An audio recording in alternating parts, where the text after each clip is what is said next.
Well, good morning and Shabbat Shalom, and welcome once again. I'm Rabbi Ed Feinstein. This is Valley Beth Shalom Torah study for a Shabbos morning, and I am delighted to welcome you and to welcome my dear friends and teachers, Rabbi Sherry Hirsch and Rabbi Mark Gelman. Good morning, Shabbat Shalom.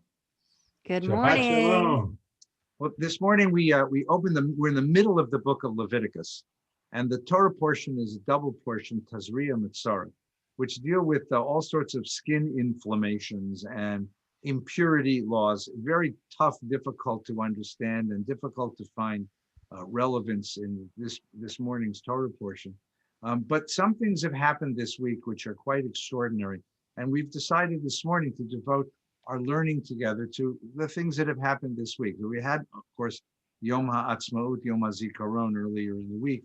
But the other thing that might not have gained the notice of the whole Jewish community is that Ramadan, the holy month for our Muslim brothers and sisters, has begun this week. And Ramadan is a remarkable example of the way that a community of faith organizes itself. 1 month each year, the Muslim community fasts, basically from sunup to sundown, and then gathers for family feasts in the evening. It's a remarkable celebration. It's meant to do for the Muslim exactly what Yom Kippur does for us. It's a time of purification, of rectification, of repentance, of examination of the self. Muslims are permitted to go to work during this time, but you can imagine that having fasted during the course of the day, there's a sort of limited amount of productivity.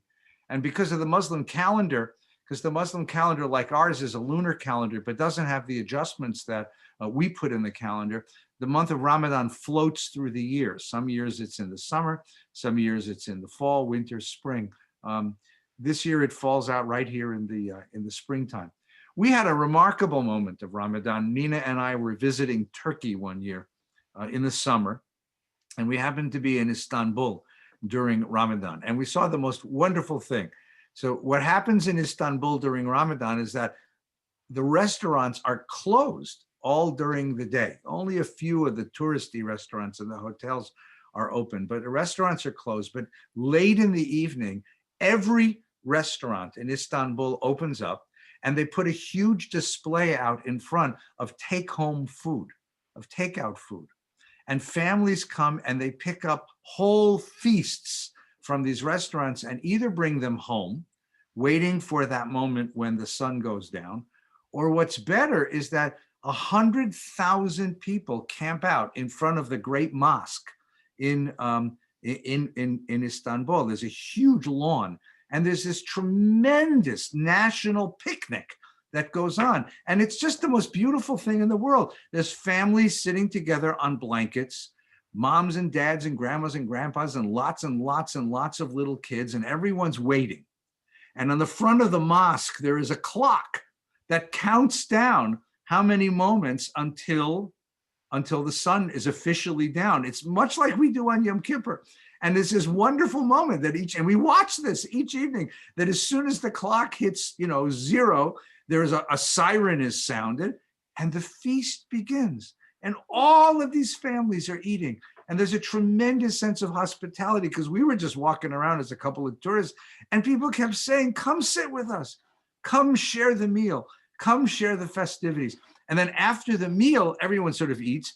And then there are all these beautiful exhibitions and tents. There's a whole amphitheater where music for young people is broadcast, and a whole area where dance and drama is presented, and a whole sort of mall of vendors. And it's the most wonderful national festival. It takes place every evening for a month. What a wonderful gift to a community. Well, this was our Ramadan experience. Mark, you have a very special expertise from all the years you spent with Father Tom Hartman, as a Jew and as a Jewish teacher, reaching across the divide to another faith. What would you say you learned from your time with Father Hartman? The thing I learned most was that we don't spend enough time learning about other paths up the mountain.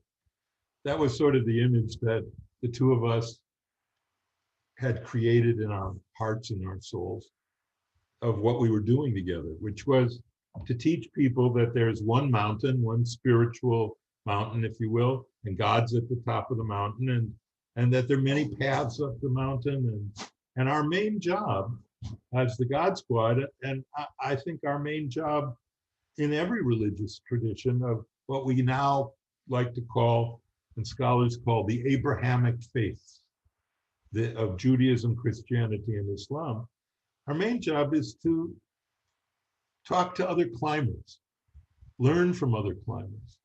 What have you learned on your part of the mountain? What were the dangers on your path? How did you meet those dangers? What were the glories of the climbing? What were your songs? What were some of your climbing songs? And once you see other religious traditions as basically being populated by other climbers who are climbing the same mountain you're climbing, it just changes things. It changes things because you're able to learn from them. One of the most difficult and embarrassing parts of interfaith dialogue is that it's done too rarely and too ceremoniously. It's just like the interfaith Thanksgiving service that churches and synagogues sometimes have together. It's once a year. There isn't a lot of deep thought and connection there. It's nice, it's good to have that, but my feeling and what we learned was that it's important to talk to other climbers. And on our show, the God Squad, we did several series, and one was called Our Muslim Brothers and Sisters. And we brought our friends in, our Muslim friends from Long Island, and we talked. We talked about their faith, and we talked about what they were doing. And they invited us to mosques, and during Ramadan, they invited us to iftar meals and to the big feast at the end of the month of Ramadan, which is called Eid al-Fitr. There's Eid al-Adha and Eid al-Fitr, the two great feasts of the year for Muslims. And that meal that you saw, Eddie, in Istanbul is called the iftar meal. And before dawn, if you were up that early, you would have seen all the Muslims of Istanbul eating what's called the shuhur, which is the pre-dawn meal, because you can't go completely without food or water. And their fasting, by the way, includes water. It's not just the fasting of food. And they have so many different traditions that are similar to ours. When we just finished the Hag, we say Hag Sameach. Pesach, Sukkot, and Shavuos are 3 Chagim. And of course, in Islam, their journey to Mecca is called a Hajj, which in Arabic is the same word as the Hebrew Hag. And they give charity during this period of time, which they call zakat. Charity is one of the 5 pillars of Islam. And when you look at them, they're pillars that all of us can, most all of them, we can agree with. There's prayer, which is the one pillar, and they don't need a minyan for prayer, but they pray 5 times a day. The other is this zakat, giving charity, which, by the way, it also doesn't mean charity. Just like tzedakah doesn't mean charity, zakat doesn't mean charity either. That's a Greek word. It means purification. And then the shahadah, which is like their Shema. It's eerily similar to our professing of faith in Judaism. The Shahada is the sentence you say when you want to become a Muslim, and it is, I believe that Allah is God and Muhammad is his prophet. It's not like the Nicene Creed in Christianity, where you have to profess a belief in the death and the resurrection of a human being, which is, an extremely mysterious and deep and belief. They have just that God is Allah, God is God, because Allah means God, and Muhammad was his prophet. And that's the Shahada. And if you say that, you're a Muslim, just like Judaism. It's sort of an open conversion. Another pillar is Salah, which is the praying, and the other is this fasting. And so all of those things we do. And then, of course, they have Hajj, which is one of their pillars, which is this pilgrimage to Mecca. And we have it in making going up an aliyah, we say going up to Jerusalem. So the similarities between the two faiths are amazing. You walk into a Muslim home and into an Orthodox Jewish home, and you don't see any pictorial art. In a Muslim home, you only see calligraphy. And because of their belief in our commandment against graven images. So we fell in love with Islam. I historically fell in love with it because of philosophy and Maimonides and the Mutakalimun, the Muslim philosophers of the 6th, 7th, and 8th century, their preservation of Greek culture. I've always admired it. When Europe was in the Dark Ages, the Muslim world gave Jews a golden age. And I think we should lift up the achievements and not the perversion of Islam on this day. Why do you think we resist? I mean, Jews have a sort of resistance to this stuff. I mean, part of it is the sort of mishigas of our chauvinism. You know, I've always thought it was very funny that we divide the world equally between Jews and non-Jews. Right. I have a friend who's Chinese, and he once heard me say the word non-Jew, and he says, yes, at last I know who I am. I'm a non-Jew. That is so arrogant. I agree. 12 million of you and 1.2 billion of us, but we're the non-Jews, right? Exactly. It's like in Israel. Right. In Israel, they call Israel Aretz, and every place else is Chutz La'aretz. So you have a country the size of Connecticut, and the idea is that it's here and every place else. But there's something deeper to it. There's a resistance to reaching across a boundary because somehow we become threatened or polluted, or something is, you know, like something's treif. I guess for a while it was dangerous, but it hasn't been dangerous in quite a while to reach across these boundaries and to say, let's learn from one another. Sherry, why is it so dangerous to us? I think you make a very interesting point, but before I answer that, I just want to address something that Mark said at the very beginning, which is this idea that there's all different climbers up the same mountain, which I just profoundly love that metaphor and have never heard it. And it harkens back to my days when I went to a school where they taught you how to rock climb, and we would all rock climb the same mountain. And everybody picked different crevices and different strategies and different angles. And we'd all have to get up this 200-foot climb and then rappel down. And no two people had the same climb. And it just really made me think about it, how much everybody's own journey is unique and sacred and individualistic, and yet can inform one another. So I wanted to add that to what your question was, Eddie, which is, there is a resistance because we live in a model of scarcity. If we share, then somehow stuff will be taken from us, right? Or it will dilute us. The idea is there's not an abundance of routes up the mountain. Rather, there's just a few.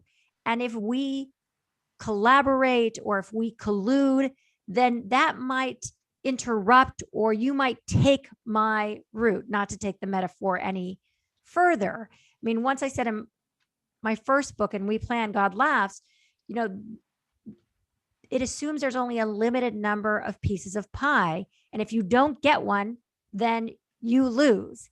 When there's an abundance of spirituality, it's kind of like love.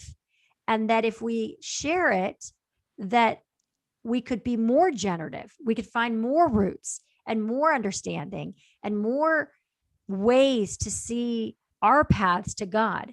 So the resistance comes from a very deep sense of territorialism, a very big fear of being diluted or having something taken from me, or that it will dilute us.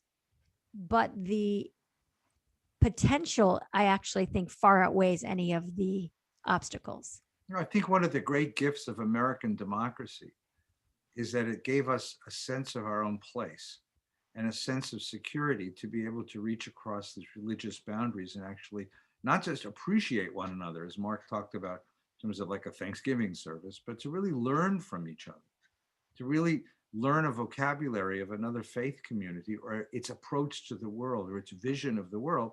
And two things happen. One is there are things you want to appropriate, the things you want to borrow. And then the second thing is it shines a light on the particularity of my own faith, and I know why my faith means so much to me. Mark, what can I ask you? This is a hard question because you and Father Hartman was so close and did so much together. But if you could put your finger on one thing that he taught you, either about your own Judaism or about his Christianity that you valued so much, what did you learn from that experience of your dialogue with Father Hartman? Well, the towering thing that I learned from him was something that was always mine, but I didn't claim it, and that was Olam Haba. I never gave a sermon about life after death, the world to come. Never. No rabbi I knew ever did. It was just this world and this stuff. And have you seen this movie and this book and that? And then Tommy asked me one day, he said, why don't you ever talk about heaven? And we had a deep, long talk about it. And I realized I had given up a diamond in the tiara of Judaism. I had given it up. It wasn't like he was asking me, well, have you really considered possibly embracing the idea that Jesus died and was resurrected? It wasn't like that. It was, Mark, where do you think we got this idea of life after death? We got it from you. We got it from Jews. So why is it I never hear rabbis talk about it? So that was one big thing. The other thing that he taught me was that I was a shaman, a priest to my people. We talked a lot about his role as a priest, not so much the restrictions, but what it was, what it meant to be a priest. And ultimately, he said it's like a willing acceptance to separate yourself from the community while you're still engaged in the community. We say that about Kedusha, right? What is Kedusha? It's something set apart. And he said, you bury someone's mother or father, or God forbid, their child. You can't be their pal. You are their priest. In Aboriginal tribes and other so-called primitive tribes, they're actually very advanced in their spiritual understandings, tribes that have shamans. The shaman never lives in the community. He lives outside the community in a hut. And I understood that. I understood that from him, that there was something that I was willingly doing in administering these, what he would call sacraments, but these mitzvahs of funerals and weddings and shiva. And that set me apart from them. And I accepted that after I fell in love with him and after I was willing to learn from him. That you can, and there was not a more accessible person I've ever met in my life. Never a more friendly, warm, engaging person that I ever met in my life than Tom Hartman. And yet he accepted the idea that he was a priest. And the best rabbis I know have accepted that too. It doesn't mean that they've in any way separated themselves from their community. It means they've engaged in their community, but not as, hey, I'm Rabbi Chuck, you know. That lack of, it's not just a lack of formality that a priest and a shaman requires. It's understanding that we touch what's called taboo. We touch what is not profane, but sacred. And when we touch that world and live in that world, we can't fully return to the secular world. And I couldn't embrace my priestly nature as a rabbi as thoroughly as he embraced his priestly nature as a priest, primarily because I love golf. But I think the fundamental thing was I learned that from him as well. So it was heaven and the priestly nature of the rabbinate, of all spiritual leaders, that I learned that were the most valuable lessons he gave me in his life. Yeah, the most relevant piece of this morning's Torah portion, if you do away with some of the other strange parts, is this idea that the person who is afflicted with Metzora, the person who is afflicted with this skin ailment, it's not leprosy, it's some other kind of terrible ailment, leaves the camp, has to be outside the camp for 7 days. And the person who goes out to that person to bring them back in is the priest. That is the most sanctified, the most purified person in the personality, in the community, playing the role that you talked about. The person who embodies the presence of God and the presence of the community and speaks in the voice of the community, that's the one who's designated to bring the isolated one back in again. And that's a brilliant, brilliant observation. And the question you ask is wonderful. What does it do to that priest? How does that priest think of him or herself in that role? And those of us who play that role, what does it do to us? And what is our role vis-a-vis the community once you're the one going out to touch that person and bring them back? Sherry, go ahead. Eddie, you just opened a window for me that I had never seen. I was thinking exactly what you just said, that the priest is in this well-appointed position to go back and to get the Metzora to bring them back. But why is he in that position is what Mark said, because the priest lives a life that has a taste of a Metzora life, right? The priest always has to stand outside, but have a step inside. And so why is the priest appointed to be that intermediary is because he truly understands what the Metzora has been through and that life. And he will know how to bring that person back into re-entry because he will understand it from an incredibly empathetic place. It just opened a light for me, Eddie, that I had never seen. And it also reminds me of this moment that we're in right now, right? To what degree are we messengers to helping people that have felt that they're a Metzora, that they've been left alone, left apart, separate? And how do we help bring them back in? And to what role do we as a rabbi, on top of everyone else, have in understanding that from a very empathetic place? So thank you. Thank you. I appreciate that.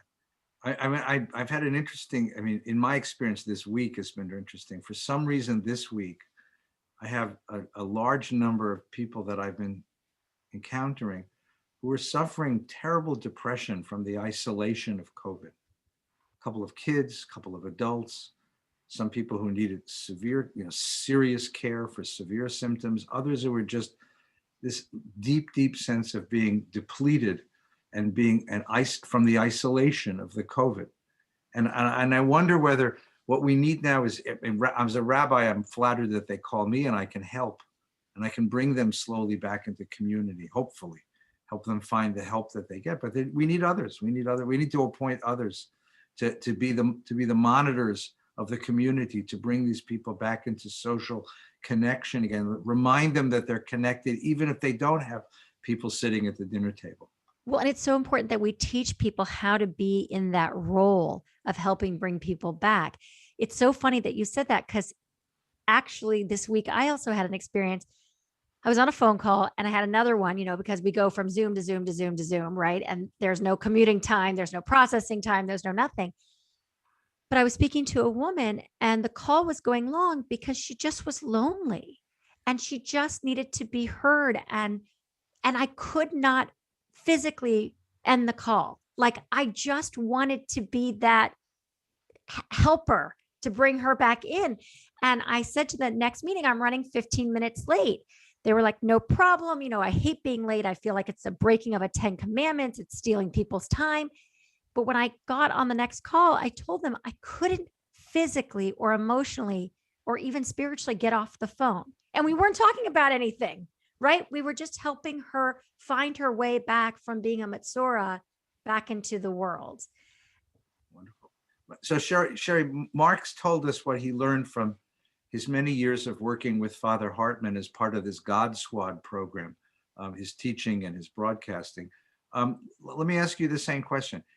When in your encounters with other faiths, what's one thing that you've learned that you really cherish? Either learned about your own faith or learned from another faith that you would like to borrow?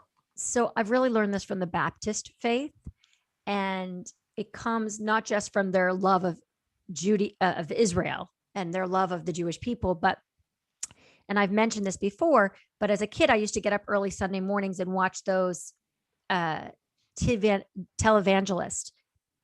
You know, I just was fascinated by the way they spoke about God and healing, and you're healed. And I mean, I can go right into that voice. I'll spare you that right now. But that always intrigued me, because Judaism to me was always taught in a very intellectual way. And to speak like that was sort of like beneath us, like it was, you know, only, you know, non-intellectual people spoke like that. And it was such a passionate and meaningful way, and honest and connected way to speak about God. Fast forward, I'm on a tour with one of my books, and literally I'm on a tour of Baptist churches in the South, because that's all they wanted to talk about was how I talked about God. And every pastor would start with like, we're going to welcome, God is welcoming Rabbi Hirsch. Rabbi Hirsch, she is here in the house, you know, and see, I didn't spare you, but there was something so passionate and joyful and deeply connected about it. And I want more of that in Judaism. I want us to be uninhibited. I want us to be fearless when we pray. Someone sitting next to you in the pew screams out, I love you, God. Like, that would be awesome, right? But we don't have that. Everybody's sitting there with their prayer book, and maybe they're gossiping about their Aunt Gladys and how she took home food from Shabbat dinner. But do you know what I'm saying? Like, I want more of that, and I admire it so much. Glory, glory, hallelujah. Oh yeah. Oh yeah. And you know, I just have to add one thing to it. This is a big secret, but my actual name is Sherry Beth as one word. It's named like Mary Beth, Mary Lou, Sherry Beth. And anybody from my childhood calls me Sherry Beth. So you can imagine what the Baptist preachers have done with that name. I mean, that is like just fodder for joy. That's wonderful. Now we know who Sherry Beth is. Sherry Beth. And you know what? If you talk to my grandma Laura, may she rest in peace, she never said anything but Sherry Beth. Sherry Beth. Yeah. And when we lived in Texas, everyone had the middle name was Bob. Yeah, I don't know what that is. I was Rabbi Bob, you know. Yeah, everybody's got a Bob in their middle name if they're a man, or Beth and Anna if they're a girl, if they're a woman. I think it's beautiful. I would add one, for me, I think both in terms of what I've learned about myself and on our faith, and what I admire from an outside faith is, I at one point in my life was very interested in learning Buddhism and Eastern faiths, and sat down and one summer just like read everything I could find, listened to dozens and dozens of lectures. And I admire the equanimity of the Buddhist. Equanimity, serenity, tranquility are not concepts that one associates with Jews, right? Anyone walks into a Jewish synagogue, it's a noisy, noisy place. At its best, it's a noisy place. And I remember when I was in graduate school, we had a seminar in multicultural religious education. I had a teacher come, was a great scholar of world religions, an Asian gentleman from China, who had born a Buddhist and raised a Christian and teaching university. And he came once to the class and he said to us, he said, in his wonderful accent, he said, I understand Christianity, the Christ who dies in order to bring life to the world. I understand Islam, the way of Shalom, the way of peace in the world through subservience. I understand Buddhism and Zen, and I understand Taoism. He says, it's you Jews I don't understand. He said, I open a Jewish book, what do I read? And he'd open the Mishnah. And the first thing you read in Mishnah Bava Metzia is Shnayim Ochsim B'Talis. He says, I read this story, two guys fighting over a shirt. I don't understand why this is spirituality. And I said, he's exactly right. He's exactly right. What's wonderful about us is we take the project of Tikkun Olam with such passionate seriousness, which means Jews don't rest because the world is broken, because there are homeless and poor people and needy people and disenfranchised and disempowered people, and you can't sleep at night. I mean, ideally, you can't sleep at night because that's the way the world is. But the other side of that spiritual truth is what the Buddhist comes to tell us, which is at some point, you've got to find a place of inner peace. You've got to find a place of equanimity. You've got to find Shabbat, right? You can fight with the world for 6 days, but on the 7th, you got to let go. And you've got to enjoy Shabbat. I mean, I once went with Rabbi Schulweis, Rabbi Shalom, to hear the Dalai Lama. And we had wonderful seats right in front. Sinai Temple, actually, wonderful seats. And he was there's such a joy on this man's face because he's found a place of peace in the world. And from that place of peace, he can really laugh. Someone asked him, they had a question and answer period, and some young person, so earnest, had to be Jewish, so earnest, asks the Dalai Lama, what's the meaning of life? What should I be striving for in my life? And the Dalai Lama sat there and just started to laugh. It was the sweetest thing. Like he said, you expect me to tell you what the meaning of your life is? You think I'm just going to come here and tell you the meaning of your life? And I remember, the Talmud story of the guy that comes to Hillel and Shammai and says, teach me the Torah on one foot. And that's the Dalai Lama's answer. Go find the peace inside and the voice will tell you what life is for, but don't come and tell me to do the work for you. You've got to go find that truth. But the equanimity, the serenity, the ability to step back from the struggle of the world, we call it Shabbat, to step back from the struggle of the world and to find that place of joy and laughter and serenity and peace and tranquility is something that I think would be a great gift to the Jewish people, a great, great gift to the Jewish people. So we've talked today about what we've learned from other faiths. Let's take one more round really quickly. Simple little question. So when you stand in the place of another faith and look back at our faith, what's the one thing that you would hope an outsider would appreciate about us? What is it that in your encounters with outsiders, what is it that they've told you they appreciate about Jewish faith? Sherry, you want to start? It's just so easy. It came to me so quickly because so many non-Jews have said it to me. They can't get over how we take care of each other. How we just lift each other up. We're always there for each other. The community, we're like, oh, just come for Shabbat. Oh, just come. Oh, this one needs help. We're there with tzedakah. We're there in droves, and that we have such a strong sense of community. And the amount of, I was going to say non-Jews, but I feel like I can't say that. The amount, no, not non-Jews. The amount of people that don't practice the Jewish faith that comment about that. Is that better? Oh, we'll try. No. I'll have to think of a better language. I don't know what you call Christians, Zoroastrians, Muslims. Now you're on it. Humanity. The talk about 99.9% of humanity that doesn't light Shabbos candles. Yeah, our gift of being able to take care of each other and lift each other up and to really understand what family, hard work, and community means. It makes me so proud to be a part of the Jewish people. That's beautiful. Thank you. Mark, you told us what it was that Father Hartman taught you. So what did he admire in us? Well, he admired the same thing that the Dalai Lama admired. I'm so proud that the Dalai Lama wrote the foreword to our book, and we were able to animate him in our HBO special, How Do You Spell God? And he wrote a wonderful letter to me, and I think it's partly because I had done a PhD in Buddhism before I did my philosophy PhD. And before I wrote the thesis, I switched over to philosophy, so it remained an uncompleted PhD. But because of my connection and some friends that we shared, I was at the famous meeting of the Dalai Lama in New Jersey when he met with rabbis that's described in The Jew and the Lotus.